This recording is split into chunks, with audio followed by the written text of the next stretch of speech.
Hello friends मेरी YouTube channel technology in Hindi में आपका स्वागत है। फ्रेंड्स मैं आज आप लोग के लिए बहुत ही अच्छा वीडियो लेके आया हूँ। ये वीडियो जो है CSIR, जी हाँ CSIR central institute of mining and fuel research के अंतर्गत, जो कि आप लोग की ये सेंट्रल गवर्नमेंट अंडरटेकिंग कंपनी है। इसमें जो आप लोग की 23 वैकेंसी निकली हुई है, जी हाँ 23 वैकेंसी निकली हुई है, जो कि आप लोग की टेक्निकल असिस्टेंट की पोस्ट के लिए, टेक्निकल असिस्टेंट के पोस्ट के लिए। और जो इसकी लास्ट डेट है वो आप लोग की 25/7/2020 यानी कि 25 जुलाई 2020 रहने वाली है। और सबसे इम्पोर्टेंट चीज जो इसमें की है, ऑफलाइन फॉर्म भरे जा रहे हैं।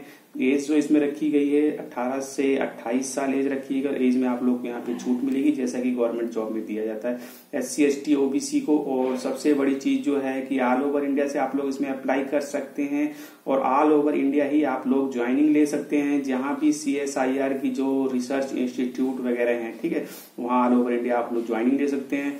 और कुछ इंपॉर्टेंट चीजें, जनरल OBC के लिए मात्र 100 रुपए यहाँ पे फीस है। SC ST PWD वुमेन और CSIR एम्प्लॉय के लिए कोई फीस यहाँ पे नहीं देनी है, ऑनलाइन पेमेंट होगा। और पूरी जानकारी मैं आप लोग को अपने इस वीडियो में देने वाला हूँ, तो वीडियो लास्ट तक देखिएगा। तो यहाँ पे आप लोग देख सकते हैं, ये मैंने आप लोग को CSIR की जो है वेबसाइट का लिंक दे दूंगा यहाँ पे, ठीक है। सबसे ऊपर ही आप लोग को एडवर्टाइजमेंट नंबर आ जाएगा यहाँ पे 2020 टेक्निकल असिस्टेंट। जैसे ही आप लोग इस पे क्लिक करते हैं, क्लिक करने के बाद आप लोग का जो है इस प्रकार का नोटिस जो है यहाँ पे शो होने लगेगा। ये पूरा का पूरा जो एडवर्टाइजमेंट है, जिसमें आप लोग देख सकते हैं लास्ट डेट 25 जुलाई 2020 5:30 शाम तक आप लोग जो है यहाँ पे फॉर्म भेज सकते हैं। ऑफलाइन फॉर्म भेजना है, कोई टेंशन नहीं है। और जो यहाँ पे इसमें कुछ इंपॉर्टेंट चीजें दी गई हैं कि इसमें जो आप लोग की टेक्निकल असिस्टेंट ग्रुप 3 की जो ये वैकेंसी है, ठीक है, इसमें जो आप लोग को पूरी जानकारी देने वाला हूँ, क्या क्या इसके अंतर्गत क्वालिफिकेशन है, क्या एक्सपीरियंस वगैरह है। तो आप लोग देख सकते हैं 23 पोस्ट है। वेतन जो है बेसिक इसका 35,400 रुपए है। और 28 ईयर जो है इसकी लास्ट एज रखी गई है, और एज में आप लोग को छूट दी जाएगी। इसके अलावा यदि आप लोग टेक्निकल असिस्टेंट जियोलॉजी से अप्लाई करते हैं, जी हाँ जियोलॉजी से अप्लाई करते हैं, तो आप लोग के पास होनी चाहिए first class BSc with geology as one of the subject from a recognised university. यानी कि आप लोग BSc आप लोग की होनी चाहिए फर्स्ट क्लास, और जियोलॉजी जो है आप लोग के पास एक सब्जेक्ट होना चाहिए, और रिकॉग्नाइज्ड यूनिवर्सिटी से जो है आप लोग का ये BSc होना चाहिए। इसके अलावा आप लोग के पास 1 year experience in relevant discipline, यानी कि 1 ईयर एक्सपीरियंस होना चाहिए आप लोग को इस फील्ड में अपने, ठीक है। इसके अलावा कुछ इन्होंने डिजायरेबल क्वालिफिकेशन मांगी है, नॉलेज एक्सपीरियंस इंटरव्यू, ठीक है। ये सब चीजें आप लोग पढ़ लेंगे, इसका लिंक मैं आप लोग को दे दूंगा।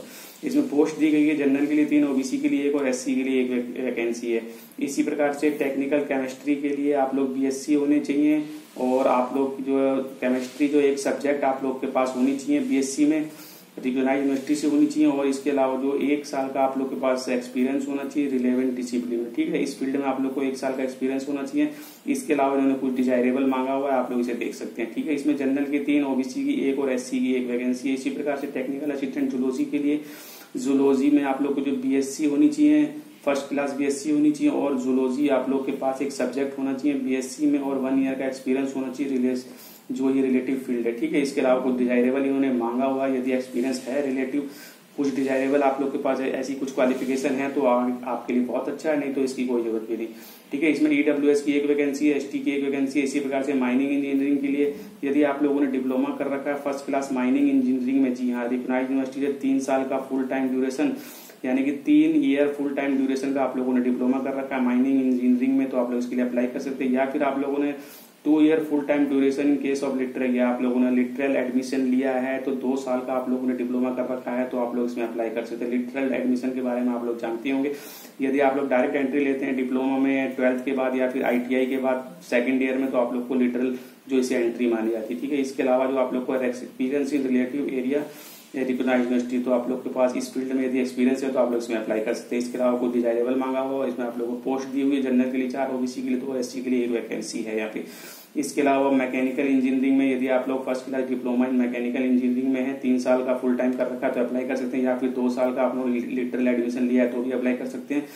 इसके साथ आप लोग के पास जो है 2 year experience in relative area, इस एरिया में आप लोग को 2 साल का एक्सपीरियंस होना चाहिए, तो आप लोग इसके लिए अप्लाई कर सकते हैं।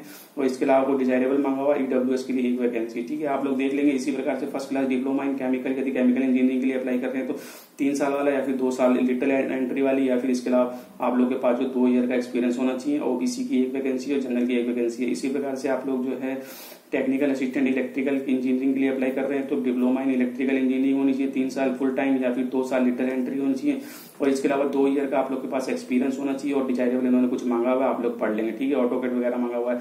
ओबीसी जो है इसमें एक वैकेंसी है यहाँ पे। तो ये कुछ वैकेंसी मैंने आप लोग को बता दी है। पूरी डिटेल सीएसआईआर में जो निकली हुई है, यदि आप लोग इसके लिए एलिजिबल हैं तो आगे आप लोग इसके लिए रीड कर सकते हैं। इसमें कि आप लोग को जो है डीएटीए वगैरह सब कुछ मिलेगा, ठीक है। इसके अलावा जो न्यू पेंशन स्कीम वगैरह सारी कुछ यहाँ पे आप लोग को सब कुछ मिलने वाला नियमानुसार, ठीक है। हिंदी में भी दिया हुआ, आप लोग इसे पढ़ सकते हैं। सारी मेडिकल फैसिलिटी वगैरह, डीएटीए सब कुछ आपको यहाँ पे मिलने वाला, न्यू पेंशन स्कीम वगैरह सभी कुछ। और कैरियर बेहतरीन, यानी कि आप लोग को आगे के लिए जो इसमें इंक्रीमेंट वगैरह भी मिलेगी, प्रमोशन वगैरह भी आप लोग को इसमें मिलेगी, कोई दिक्कत नहीं है। भारत सरकार के अधीन ये कंपनी है। आयु में छूट मिलेगी, जैसा कि मैंने आप लोग को बता दिया, SC ST OBC को 3 साल और 5 साल की, और यदि आप लोग नियमित कर्मचारी हैं CSIR के तो आप लोग को यहाँ पे 5 साल की छूट मिलने वाली है। और भी इन्होंने कुछ डिटेल वगैरह दी है, विधवा महिलाएं वगैरह, ठीक है। आप लोग इसे पढ़ लेंगे, इसमें कुछ अभी स्पेशल नहीं है। इसमें नीचे चलते हैं। आवेदन शुल्क, आवेदन शुल्क आप लोग को यहाँ पे 100 रुपए पे करने हैं यदि आप लोग जनरल OBC से हैं, और ये जो पेमेंट होगी ये CIMFR यानी कि इनकी अपनी वेबसाइट से ही होगी। यहाँ से आप लोग को जो है इनको ऑनलाइन पेमेंट कर देना है। ऑनलाइन पेमेंट करने के बाद यहाँ से आप लोग ऑनलाइन पेमेंट करेंगे, ठीक है। ऑनलाइन पेमेंट करने के बाद जो है आप लोग इस पे क्लिक करके इसकी एक रसीद निकाल लेंगे। रसीद जो है आप लोग को इस फॉर्म के साथ भेजनी है। जी हाँ, जो फॉर्म है उस फॉर्म के साथ आप लोग को जो है इस स्लिप को भेजनी है। इसके अलावा सभी डॉक्यूमेंट्स भेजने, एक्सपीरियंस सर्टिफिकेट भेजने, सारी चीजें भेजनी है। और सबसे इंपॉर्टेंट चीजें मैं आप लोग को बताऊं, यदि आप लोग ऑफलाइन अप्लाई करते हैं तो मुझे बता दीजिएगा, मैं आप लोग को इसकी पूरी डिटेल दूंगा किस प्रकार से आप लोग इसके फॉर्म भर सकते हैं, ठीक है। वैसे इसमें डिटेल दी हुई है, हिंदी इंग्लिश दोनों में आप लोग एक बार पढ़ लेंगे। 100 रुपए फीस देनी है यदि आप लोग जनरल OBC हैं, और इसके अलावा यदि आप लोग SC ST PWD वुमेन और CSIR एम्प्लॉय है तो आप लोग यहाँ फीस नहीं देनी है। और भुगतान जो है आप लोग का ऑनलाइन होगा, इसके अलावा किसी और माध्यम से स्वीकार नहीं किया जाएगा। चयन प्रक्रिया जो है इसमें आप लोग की स्किल टेस्ट वगैरह, रिटन टेस्ट, ठीक है, कुछ भी हो सकता है। Written test plus skill test आप लोग का होने वाला, और अन्य शर्तें वगैरह 25/7/2020 तक आप लोग का फॉर्म भर जाना चाहिए। और आवेदन जो है भारतीय नागरिक यानी कि ऑल ओवर इंडिया से आप लोग इसमें अप्लाई कर सकते हो, इंडियन नागरिक ही होनी चाहिए। और इसके अलावा आवेदक शैक्षिक योग्यता, ठीक है, ये पूरी की पूरी डिटेल आप लोग पढ़ लेंगे। इसमें अधिकतम आयु जो है आप लोग की 25/7/2020 को ही काउंट की जाएगी। और इसके अलावा अनुसूचित जाति EWS से आप लोग को सर्टिफिकेट देना है, ठीक है। आवेदन कैसे करना है यहाँ पे पूरी डिटेल दे रखी है कि आप लोग को आवेदन पत्र डाउनलोड करना है A4 साइज में, ठीक है, उसे आप लोग को फिल करना है। और यदि आप लोग के जो विश्वविद्यालय में परसेंटेज ग्रेड सिस्टम वगैरह है तो अपने विश्वविद्यालय के अनुसार किस प्रकार से उसे परसेंटेज में कन्वर्ट करते हैं उसे आप लोग कन्वर्ट कर लेंगे, ठीक है। CGPA SPGA OPGA सिस्टम है तो उसके बाद ही आप लोग फॉर्म भरेंगे। इसके अलावा जो फॉर्म भरेंगे तो उसके ऊपर आप लोग को ये एड्रेस लिखना, आवेदन किस पोस्ट के लिए आवेदन कर रहे हैं, पोस्ट कोड क्या है, ठीक है, लिख करके आप लोग लिफाफे के ऊपर ये एड्रेस पूरा का पूरा भर देना। रजिस्टर या स्पीड पोस्ट से आप लोग फॉर्म भेजेंगे, ठीक है।